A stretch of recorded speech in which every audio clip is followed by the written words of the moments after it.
Hello, work-life warriors. I hope you're doing well. Today, I wanted to come past and do a book review for my 10th book, and it's called Cognitive Surplus.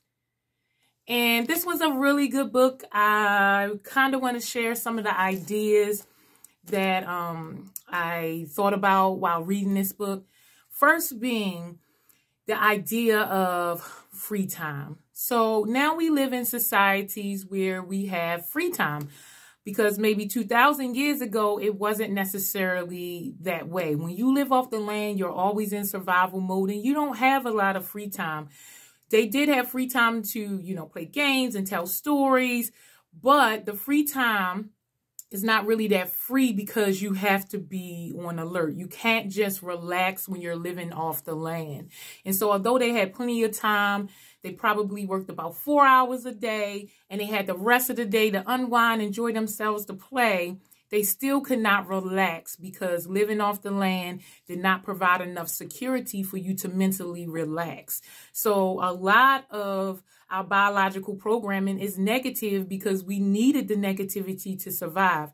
Can you imagine if you were playful and aloof and distracted living off the land? Having you a good old time, you were an easy target. You were easy prey. So type A, living off the land, is completely different than the type A personalities that we have today, even though they may be intense. The type A personalities that lived off the land were probably 2 and 3 times more intense.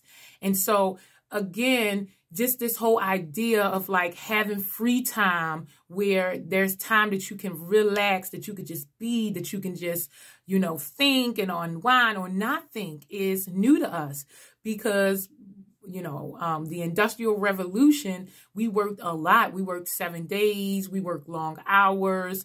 And because we were trying to build something, we were trying to build a society where more people could be stable and secure. And so people worked long hours. It wasn't until the reform where people began to work 5 out of 7 days and the 9 to 5 or the 8 to 4, depending on what your schedule is like. When people started working, that is when things began to change and people had more free time. And so now we have this thing of free time where we go to work, and depending on what your life situation is, you have some extra time after work or once the kids are, sleep, or once your parent-in-laws or your older relatives are down for the day, you have time to kind of relax and enjoy yourself and play. And so what do we do with that time? How do we spend our free time? And that's a really good question, because if there's 7 billion people in this world, it matters how 7 billion people are spending their free time, especially if most of the people are, spending their free time doing negative things or counterproductive to the society we're trying to build. And so it's really important to understand why cognitive surplus is so important and understand how it can be used to benefit the society that we live in. And so the idea of us taking that free time along with our experiences and our education to do something meaningful and worthwhile is a very insightful idea. A lot of us don't even realize how we spend our free time. If you check your app and you look at how much time you spend online or on social media platforms, you'll be shocked how much time you spend in a day just blowing off time, wasting time, or just doing things to entertain you or to release the stress that you have pent up inside you. And it's not really moving the needle forward. It's not really benefiting your life. It's not improving the quality of your life. But in the moment, short term, it takes away the stress. And so the idea is, how can you use your free time with your experience and your education to do something meaningful for your life, to improve your quality, the quality of your life? So you could spend hours upon hours on Facebook and watching TV. And they said that the normal person spends anywhere from 4 to 6 hours on TV a day. So you could spend the 4 to 6 hours on TV, or you could spend half of that time or all of that time pursuing things that make you help you grow, develop stress, that help the society that you live in, to help the business that you work for, to help the family grow stronger. You could use those hours to improve the quality of your life, because everything you do comes at an opportunity cost. When you are, spending 6 hours on Facebook, that's at the opportunity of spending 6 hours on personal development and self-mastery. And one is more important than the other. And I kind of figured this out when I was working in corporate America. I was extremely stressed out, and I tried to find ways to de-stress after work, and there weren't many options. It was just like shopping, socializing, TV, social media, stuff like that. There weren't many options in the RDU area. Just in general, I started to look like, what options do people normally utilize after work? And the most answers, of course, was shopping and social media or TV. And so then I wanted to know, how does those things, if we're using our extra free time in these ways, how do they affect our mental health, spiritual health, physical health? How do they affect us overall? And so I even wanted to know, do they even counter stress? Do they combat stress, or do they induce more stress? And so I started doing more research and realized, like, especially with TV, we look at so many screens throughout the day. It is so numbing to our brain just to sit back and watch TV, but it's so detrimental depending on what you're watching, because your eyes doesn't know the difference. It's taking on information as if you are experiencing it. Your eyes doesn't know the difference between it actually happening to you or you watching it. There's no button in your eyes that go, oh, this is happening and this is not happening. So viewing it, regardless of if it's happening to you, viewing it is like it's happening to you. And that's why you can go into a movie theater and you're watching a scary movie and you jump, or you're nervous and your palms get sweaty. Or if you play Nintendo, I play Nintendo a lot, or used to, and I would play Super Mario Brothers, that's what it's called. Yeah. And, when I would jump with the character. Is because, again, your body thinks that you're jumping. And so it's the reason why you can watch something sad and it can induce tears. It's because, again, your body doesn't know the difference of if it's happening to you or if you're watching it. So if you go home and you're watching a lot of stress-inducing TV, things that produce, cortisol in your body to make you jump or cause more confusion, it's really not helpful to you. It's already not helpful because we spend so much time on screens already, and to spend so much time on screens when our eyes are not necessarily adjusted for it takes a long time for things to evolve, and screens are still relatively new. So our eyes are not really adjusted for it. And we went from not seeing screens to now seeing them, 8 to 12 to 15 hours a day. And so it's not really beneficial to use our cognitive surplus in that way. Same thing with shopping. Retail therapy is a known thing. It has so many short-term benefits if you participate in retail therapy. But once the bill comes, and once you start accumulating all of these things, and once you pick up the habit, or once you start doing it, it becomes a habit. And next thing you know, you're spending more than you're saving, or you're spending more than you're earning. And so to spend your cognitive surplus that way and spend your free time to go shopping or watching TV or social media is not really beneficial. And so it's understanding that the free time becomes responsibility, because we're, the first, as far as modernity, to experience free time. And so a lot of our ancestors had to go through so much to get us to this point where we actually have free time. And it's our responsibility to do something beneficial with it, to make sure that our free time is serving the world. And I don't mean all of it, but you want to at least, at the bare minimum, make sure that half of what you're doing is adding value to the world that you live in, and adding value to the people that you love, as opposed to just only short-term releasing feelings that you don't want, but in the long term hurt you more for doing that. And so this book overall, this was just the idea of like, what can we do as a society with our cognitive surplus to get us to the quality of life that is beneficial to all of us? So all of us enjoy the experience that we're having. And so I kind of just want to go through a couple of points, maybe just about 4 of them, because there were so many points in the book. As you can see, there were some good things in the book. And so I'm just going to go through maybe about 2 or 3 of them really quickly and tell you my ideas that sparked because of it. So in the book, he talked about that there were several experiences that people tried to test people to see if the money was a motivator or was it a demotivator. And so they've ran many experiments where they're testing if money makes a person want to do it more or less. And what we know that money is beneficial up until a certain point, up into survival needs, but anything in excess of your survival needs doesn't bring happiness.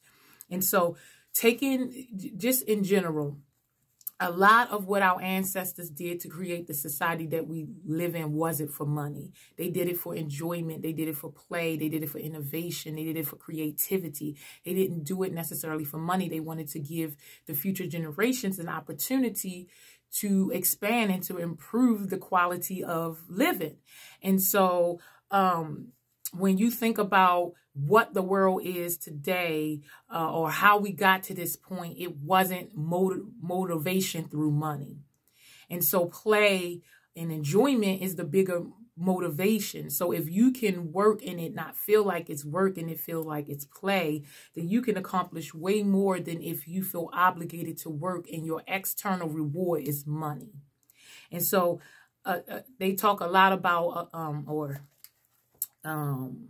Clay talks a lot about the experiments where realizing that money is not a real motivator for people, that to do it for the sense of enjoyment is twofold more than just the money, which again is an extrinsic motivator.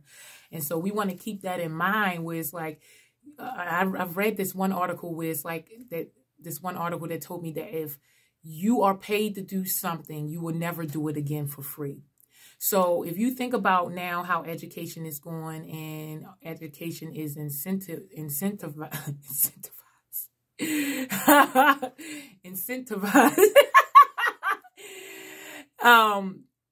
If you are paid to do certain things like, let me think about it.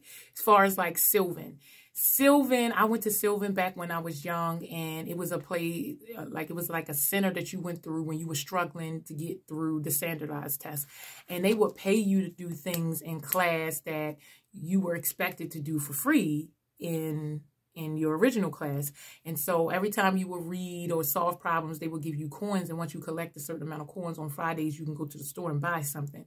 And so I really enjoyed the program. I got through it very quickly and passed all of my standardized tests very quickly. But about time I went back to the regular classroom, I was just unsatisfied with the lack of incentive, because I was paid to read, I was paid to do math problems, and now you want me to just do it for free. And so I kind of became more aloof in class and in my own little world than being, involved, because I was paid to do it and now I'm not. Like the fun and the joy of it was taken away. It was never fun anyway, but then now adding money to it, even though it was something I had to do, the way they did it made it fun. And now I have to go back to the standard way of it not being fun and not adding value. And it just didn't work for me. And so it's very important to realize, like, you don't want to pay for certain things that you always want people to do for free. And that's kind of the idea behind a lot of these nonprofit organizations. Another one would be, this was another example of a chemical test site where they sent out some communications to the residents asking, can they bring a dump there or a waste site? And when they made it like a civic obligation, most people said no.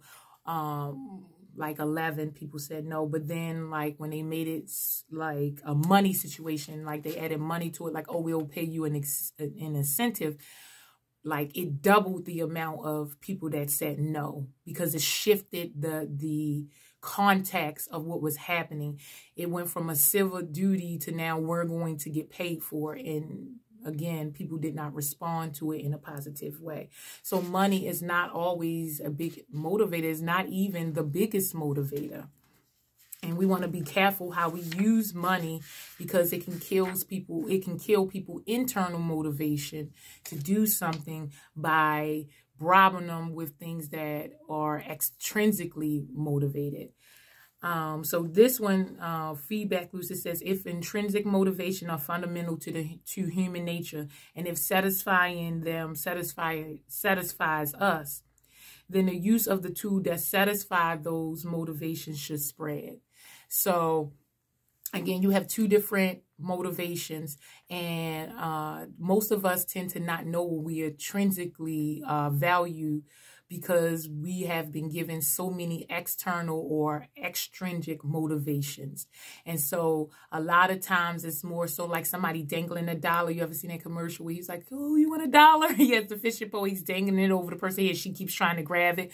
Or it's like being on a treadmill with a carrot right in front of you. And that's not really, because then someone will always have to motivate you to do something for an external reward that just produces that reward and doesn't bring you internal joy or satisfaction.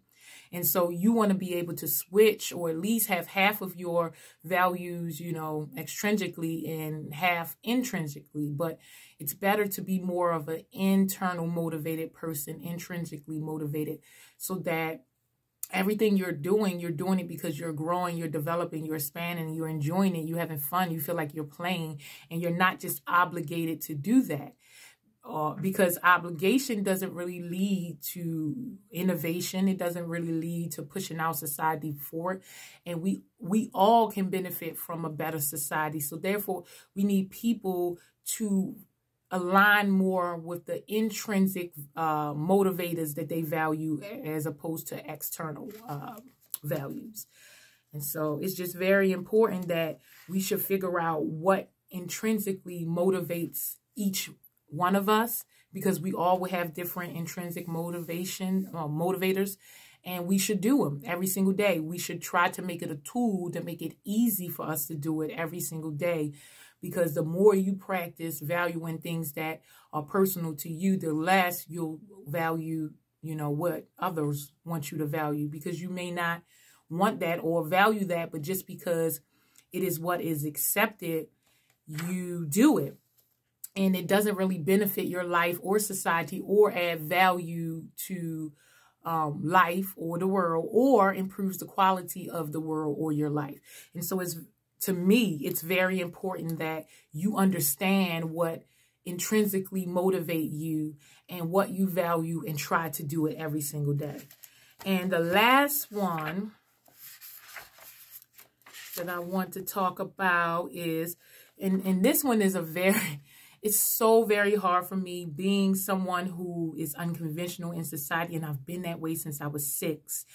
I had so many experiences where I'm taking care of myself, and what I'm doing is not bothering anyone. It doesn't hurt anyone. It really is not any of their business, but people will go out of their way to try to punish me for taking care of myself or doing what's best for me. And I could never understood why a person would waste their time to try to punish somebody else when it doesn't even affect their life. Like, that comes at an opportunity cost. You could be using that time to improve the quality of your life, but instead you're enemy-centered, like Stephen Covey said. You're enemy-centered, and you're spending your time trying to punish someone else. And to me, the idea always seems strange, because if you have faith in something greater, it is what is greater's responsibility to punish. It is not your responsibility to punish. So it's very confusing when a lot of people say that they are faith-based, seek to try to punish you because you step outside of what they deem acceptable. So this is the box that we live in. This is what we do. And if you step outside of it, I will punish you. Instead of, if you really believe in faith, let whatever's bigger punish that person and you mind your business, because it's not your business. And for some reason, people will go out of their way to punish you when you step out of line, even though it doesn't benefit them. It may even directly hurt them, but they will still do it anyway, just to punish you and put you back in the box. And it's very alarming. I don't understand why a person would do that. It's confusing to me. It's a mismanagement of time. It's like when you ask parents, like, oh, why do you punish them? They go, punishing the kid is like punishing me. I don't want him to stay in the house all day. That's punishing myself. So it's like you're spending your time punishing another person, which is really punishing yourself. Obviously, there's some things in yourself that you do not like, and you're punishing yourself through punishing the other person. They are showing you a mirror of things that you don't like within yourself, and you think that if you put them back in line, the things inside of you will go back in line. And it's just really strange when you can just check your ego and realize, like, this is not my business, and let me focus on what is my business.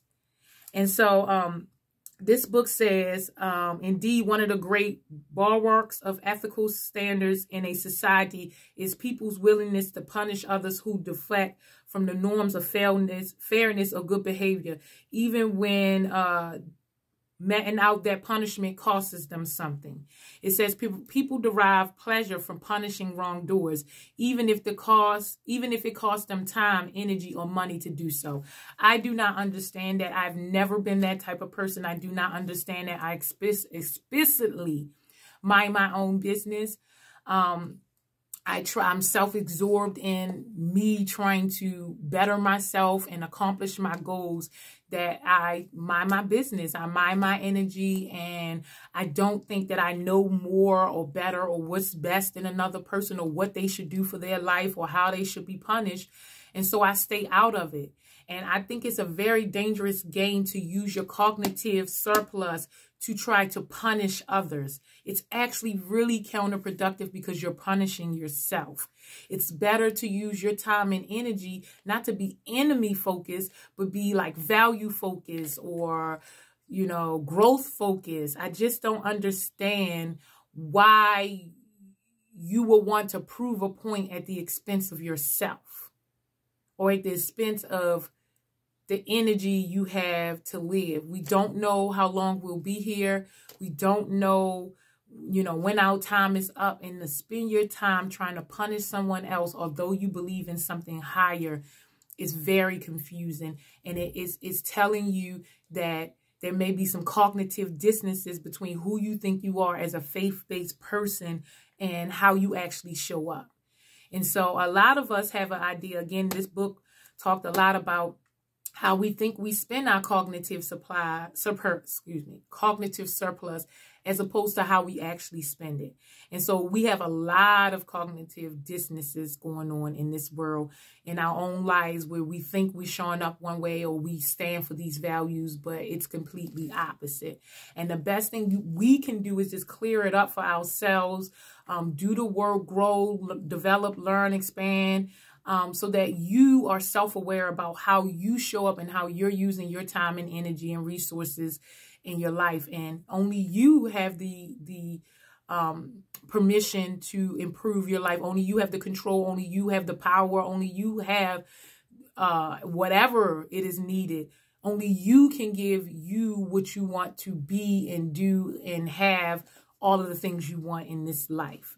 No one else can do that for you. And so you have to be aware of how you individually spend your time, the groups that you spend your time in, how those groups become civic groups or mainstream societal groups, and how overall they add or take away value in this world.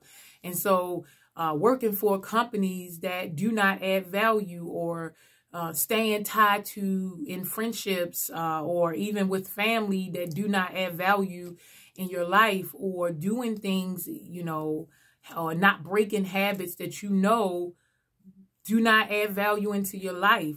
The whole idea of having free time is an opportunity to look at your life, see what's missing. Well, first see what's going well and celebrate that, and then see what's missing and add what you need in your life.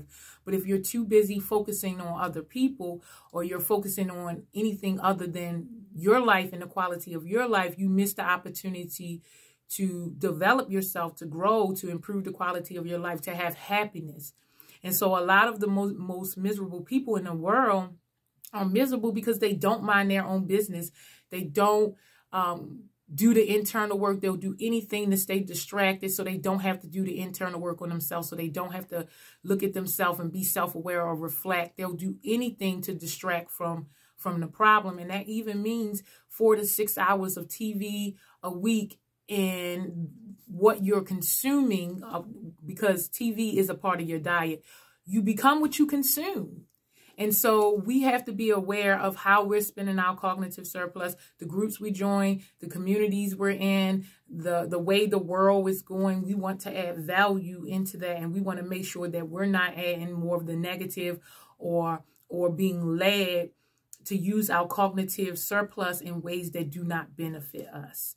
So, and just to wrap it up, it was a great idea, and I just think like we've seen really great movements of people using their cognitive surplus to serve the communities, to serve the world, to improve the quality of living, and we're grateful for it. And although we got so much more to do, I'm excited that the option is there, and I know that we can create a society that we all can be proud of, that we all can benefit from, that we all can thrive from. We just have to show up and be true to ourselves and focus on doing the work within ourselves so that we can show up and be our best selves and add some much needed value in the world. Most of us are still carrying around so much trauma from childhood that we have not unpacked and integrated into our life experiences, that we are unaware of how we're showing up, and we're unaware of how we spend our free time, or how we even spend any of our time. Because even the time that you're giving to someone else, I don't know how many times I've seen someone have a conversation and one of them is on the phone. Or just think about work, you know, if you come into work and things are not working well, how productive will you be at work? How engaged will you be at work? And so it's very beneficial for us to take our time to work on ourselves, to make sure that we're using our cognitive surplus in a way that serves us and serves humanity as a whole. Not even just humanity, but say, you know, the world, Mother Nature, everything. This is an opportunity for us to take our resources and do something good with it. So I really did enjoy this book. Did you read it? Did you like it? What do you think about cognitive surplus? How do you see it showing up, the theme of it showing up in your life? And how do you spend your free time? Are you using at least half of your free time to make a difference in the world, to add some value, to make a difference in your life? It's so important that we do that for ourselves, not for anyone else, literally for ourselves. And so if you want to improve the quality of your life, the first step is to understand the odds and ends of your life, to research you, for you to be your own biggest project. So you'll know how you're showing up, to make sure that you're a part of the solutions and not a part of the problem. So I hope this helps, Work-Life Warriors. Please share your comments. Tell me what you think about the book. Have you read the book? What was the general idea you got from the book?